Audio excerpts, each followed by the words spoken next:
नमस्कार मैं मजिद बंधुसकल पलकते चाওক আজি सन्धियार 7টা गुरुत्वपूर्ण खबर। प्रथमটো खबर सरकारी घरक লৈ আহি গল নতুন নিয়ম। এতিয়াৰ পৰা কাকো 1 টকা নিদিয়াকৈ আপুনি লাভ কৰিব सरकारी घर। এইবাৰ জিঅ' টেগিঙৰ নতুন নিয়ম আনিব চৰকাৰে। এপ্ৰিল মে মাহত ৰাজ্যত নতুনকৈ পুনৰ চৰকাৰে দিব 3,80,000 ঘৰ। এই সন্দৰ্ভত বৃহৎ ঘোষণা ৰাজ্যৰ মুখ্যমন্ত্ৰী হিমন্ত বিশ্ব শৰ্মাৰ। सरकारी घर लाभर नतुन नियम आनिले सरकारे। एतियार পৰা काको 1 टका निदियाকৈ लाभ करिब सरकारी घर। सरकारी घर दियार नामत बहु पंचायत ग्रामोन्नयনৰ মানুহে टका বিচাৰে আৰু এতিয়াৰ পৰা সেই সিস্টেম নচলিব। মুখ্যমন্ত্ৰী হিমন্ত বিশ্ব শৰ্মাৰ এই সন্দৰ্ভত বৃহৎ ঘোষণা। 19 মাৰ্চত ৰাজ্যৰ 3,80,000 লোকৰ বেংক একাউণ্টত দিব চৰকাৰী ঘৰৰ প্ৰথম কিস্তিৰ ধন আৰু লগতে এপ্ৰিল মে মাহত পুনৰ নতুনকৈ 3,80,000 ঘৰ দিব চৰকাৰে। এইবাৰ জিঅ' টেগিঙৰ নতুন নিয়ম আনিব চৰকাৰে। জীৱিকা সখী বাইদেৱে গাঁৱে গাঁৱে গৈ ঘৰে ঘৰে কৰিব জিঅ' টেগিং আৰু নিজে জিঅ' টেগিং কৰিব পৰা ব্যৱস্থা আনিব চৰকাৰে। নিজৰ ঘৰৰ ফটো আৰু ঠিকনা দি জিঅ' টেগিং কৰিব পাৰিব আপুনি আৰু জিঅ' টেগিঙৰ পিছত পঞ্চায়ত প্ৰতিনিধিয়ে আপোনাৰ ঘৰত গৈ নিৰীক্ষণ কৰিব আৰু নিৰীক্ষণৰ পাছত গাঁও সভা আৰু ব্লক পৰ্যায়ৰ কমিটিয়ে চৰকাৰক দিব প্ৰতিবেদন আৰু তাৰ পিছতে আপুনি লাভ কৰিব চৰকাৰী পকী ঘৰ। পৰৱৰ্তী খবৰ আজি ৰঙৰ উৎসৱ হোলী লগতে আজি বছৰৰ প্ৰথমটো চন্দ্ৰগ্ৰহণ আৰু আজিৰ এই দিনটোতেই পুনৰবাৰ ভূমিকম্পই জোকাৰি গ'ল ৰাজ্য। আজি পুৱাৰ ভাগত এক মৃদু ভূমিকম্পই জোকাৰি গ'ল সমগ্ৰ ৰাজ্য। আজি 14 মাৰ্চ তাৰিখ হোলীৰ লগতে আজি চন্দ্ৰগ্ৰহণ আৰু আজিৰ এই দিনটোতে পুৱা এক মৃদু ভূমিকম্পই জোকাৰি যায় ৰাজ্যৰ লগতে চুবুৰীয়া ৰাজ্য অৰুণাচল প্ৰদেশ। পুৱা 6:01 অনুভূত হয় এই ভূমিকম্পৰ জোকাৰণি। এই ভূমিকম্পৰ প্ৰাবল্য ভূকম্পন বিভাগে সদৰি কৰা তথ্য অনুসৰি ৰিক্টাৰ স্কেলত আছিল 4। ইয়াৰ অভিকেন্দ্ৰ অসমৰ চুবুৰীয়া ৰাজ্য অৰুণাচল প্ৰদেশৰ পশ্চিম কামেং জিলা। সমতলৰ পৰা ইয়াৰ গভীৰতা 10 কিলোমিটাৰ। বৰ্তমানলৈকে ইয়াৰ পৰা কোনো ধৰণৰ ক্ষয় ক্ষতিৰ বিষয়ে জানিব পৰা হোৱা নাই। আনহাতে আজিৰ এই হোলীৰ দিনটোতেই কেৱল উত্তৰ পূবতেই নহয় লাডাখৰ পৰা জম্মু কাশ্মীৰলৈকে ভূমিকম্পই কঁপাই যায়। লাডাখৰ কাৰ্গিলত 5.2 প্ৰাবল্যৰ ভূমিকম্প আহে। পুৱতি নিশা 2:50 অনুভূত হয় এই ভূমিকম্পৰ কম্পন। কাৰ্গিলৰ লগতে সমগ্ৰ লাডাখৰ লগতে জম্মু কাশ্মীৰৰ কিছু অংশত এই কম্পন অনুভূত হৈছে। পৰৱৰ্তী খবৰ ৰাজ্য কঁপাই যোৱা APSC কেলেংকাৰীক লৈ ডাঙৰ খবৰ। এইবাৰ গুৱাহাটী হাইকোৰ্টত মুখ থেকেচা খালে 13 গৰাকী ৰাজপত্ৰিত বিষয়াই। 13 গৰাকী ৰাজপত্ৰিত বিষয়াৰ আবেদন খাৰিজ গুৱাহাটী উচ্চ ন্যায়ালয়ৰ। ৰাজ্য কঁপাই যোৱা APSC কেলেংকাৰী সন্দৰ্ভত নতুন মোৰ। গুৱাহাটী হাইকোৰ্টে এইবাৰ প্ৰদান কৰিলে গুৰুত্বপূৰ্ণ ৰায়দান। 13 গৰাকী ৰাজপত্ৰিত বিষয়াৰ আবেদন খাৰিজ গুৱাহাটী হাইকোৰ্টৰ। SITৰ চাৰ্জশ্বিটক প্ৰত্যাহ্বান জনোৱা আবেদন নাকচ গুৱাহাটী হাইকোৰ্টৰ আৰু এতিয়া বিশেষ আদালতৰ গোচৰৰ সন্মুখীন হ'ব এই আটাইকেইজন বিষয়া।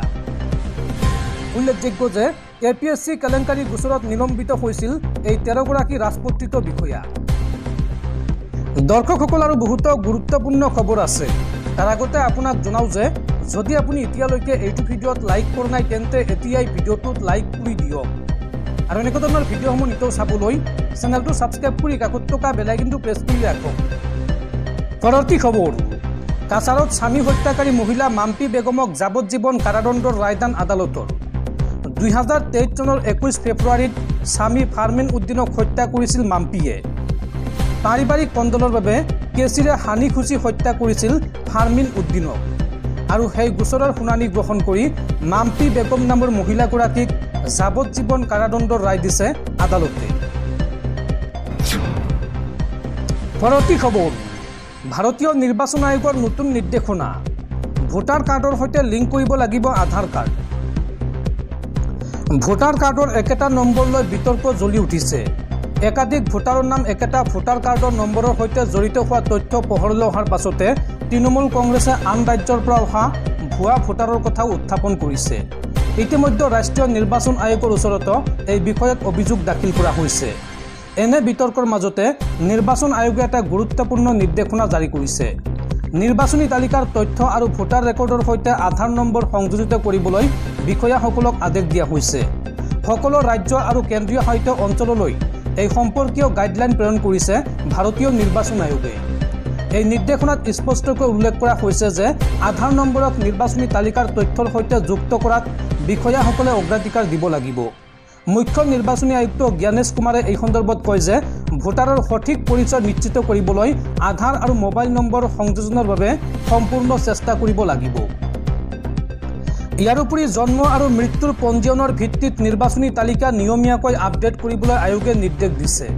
লগতে ঘৰে ঘৰে গৈ ভোটাৰ পৰীক্ষণ চলোৱাৰ বাবেও বিষয়াসকলক নিৰ্দেশ দিয়া হৈছে। বিশেষকৈ 18 বছৰ বয়সৰ ঊৰ্ধৰ প্ৰতিজন নাগৰিকক ভোটাৰ তালিকাভুক্ত কৰাটো নিশ্চিত কৰিবলৈ বুথ স্তৰীয় কৰ্মচাৰীসকলক সক্ৰিয় হ'বলৈ কোৱা হৈছে। উল্লেখযোগ্য যে ইয়াৰ আগতে নিৰ্বাচনী তালিকাত আধাৰ নম্বৰ সংযোজন বাধ্যতামূলক নাছিল। কেন্দ্ৰীয় আইন মন্ত্ৰী কিৰেণ ৰিজিজুৱে সংসদত স্পষ্ট কৰিছে যে নিৰ্বাচনী পঞ্জীয়ন সংশোধনী আইন 2021 ধাৰা 26 মতে যিকোনো ভোটাৰে ইচ্ছা কৰিলে তেওঁলোকৰ আধাৰ নম্বৰ নিৰ্বাচনী তথ্যৰ সৈতে যুক্ত কৰিব পাৰে। এই সংস্কাৰে ভুৱা ভোটাৰৰ সমস্যা সমাধানৰ বাট মোকলাব বুলি আশা কৰা হৈছে।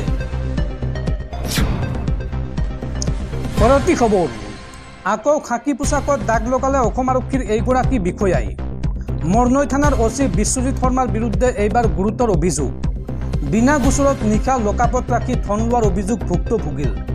দালালৰ জৰিয়তে 2 ভুক্তভোগীৰ পৰা 40,000 টকা লোৱাৰ অভিযোগ এইগৰাকী অচি বিশ্বজিৎ শৰ্মাৰ বিৰুদ্ধে। পৰৱৰ্তী খবৰ, পুনৰ কাৰাগাৰলৈ প্ৰেৰণ USTMৰ স্বত্বাধিকাৰী মহবুবুল হকক। 18 মাৰ্চলৈ ন্যায়িক জিম্মাত থাকিব লাগিব মহবুবুল হক। তেজপুৰ মুখ্য ন্যায়িক দণ্ডাধীশ আদালতৰ এই গুৰুত্বপূৰ্ণ ৰায়দান। পৰৱৰ্তী খবৰ, বাজেটৰ পূৰ্বে এইবাৰ টকাৰ চিহ্ন সলনি। ভাষা যুদ্ধত হিন্দীৰ বৰ্ণমালা বৰ্জন তামিলনাডুৰ মুখ্যমন্ত্ৰী MK ষ্টেলিনৰ। কেন্দ্ৰ আৰু তামিলনাডু চৰকাৰৰ মাজত ভাষা যুদ্ধ অব্যাহত আছে। তামিলনাডুৰ মুখ্যমন্ত্ৰী MK ষ্টেলিনে বলপূৰ্বকভাৱে হিন্দী জাপি দিয়াৰ বিষয়টো উত্থাপন কৰিছে। আনহাতে কেন্দ্ৰৰ নৰেন্দ্ৰ মোদী প্ৰশাসনে তেওঁলোকে তামিল ভাষা শিকোৱাৰ বাবে শিক্ষাৰ বাবে আৰ্থিক সাহায্য বন্ধ কৰি দিছে। এই পৰিৱেশত ষ্টেলিন চৰকাৰে হিন্দী শৈলীত নিৰ্মিত ভাৰতীয় মুদ্ৰাৰ প্ৰতীক বা ইণ্ডিয়ান ৰুপি চেম্বল সলনি কৰিলে। অহা শুকুৰবাৰে তামিলনাডু বিধানসভাত দাখিল কৰা হ'ব চলিত বিত্তীয় বৰ্ষৰ বাজেট, আৰু তাৰ আগতে বাজেট ডকুমেণ্টত ধনৰ চিম্বল সলনি কৰা হৈছিল। ষ্টেলিনে সেই ছবিখন নিজৰ এক্স হেণ্ডেলত পোষ্ট কৰিছিল। এইবাৰ প্ৰথমবাৰৰ বাবে কোনো ৰাজ্যই নাকচ কৰিলে কোনো জাতীয় প্ৰতীক, আৰু এই লৈ বিজেপিয়েও ক্ষোভ প্ৰকাশ কৰিছে। দলৰ মুখপাত্ৰ নাৰায়ণ তিৰুপতীয়ে এই সন্দৰ্ভত কয় যে এই ধৰণে মুদ্ৰাৰ প্ৰতীক সলনি কৰিব নোৱাৰি। জাতীয় প্ৰতীক সলনি কৰাৰ অৰ্থ হ'ল তামিলনাডুক ভাৰতৰ পৰা পৃথক বুলি উজ্জ্বল কৰি তোলা। অৱশ্যে তামিল ভাষাক গুৰুত্ব দিবলৈ এই পদক্ষেপ লোৱা হৈছে বুলি কৈছে DMK-য়ে। উল্লেখযোগ্য যে 2020 চনৰ পৰা আৰম্ভ হৈছিল ভাষা যুদ্ধ, আৰু সেই বছৰে কেন্দ্ৰই নতুন শিক্ষানীতি আৰম্ভ কৰে।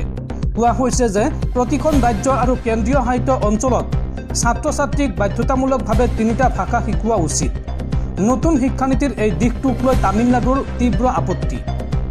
ষ্টেলিন চৰকাৰে দাবী কৰে যে এই সিদ্ধান্তৰ আঁৰত উত্তৰ ভাৰতৰ হিন্দী সংস্কৃতি, তামিল ভূমি আৰু ইয়াৰ বাসিন্দাসকলৰ ওপৰত বলপূৰ্বকভাৱে জাপি দিয়াৰ ষড়যন্ত্ৰ। কিন্তু কেন্দ্ৰৰ তথ্য অনুসৰি নতুন শিক্ষানীতিত 3টা ভাষাৰ পাঠদানৰ আহ্বান জনোৱা হৈছে, আৰু সেই তালিকাত হিন্দী বাধ্যতামূলক ভাষা নহয়।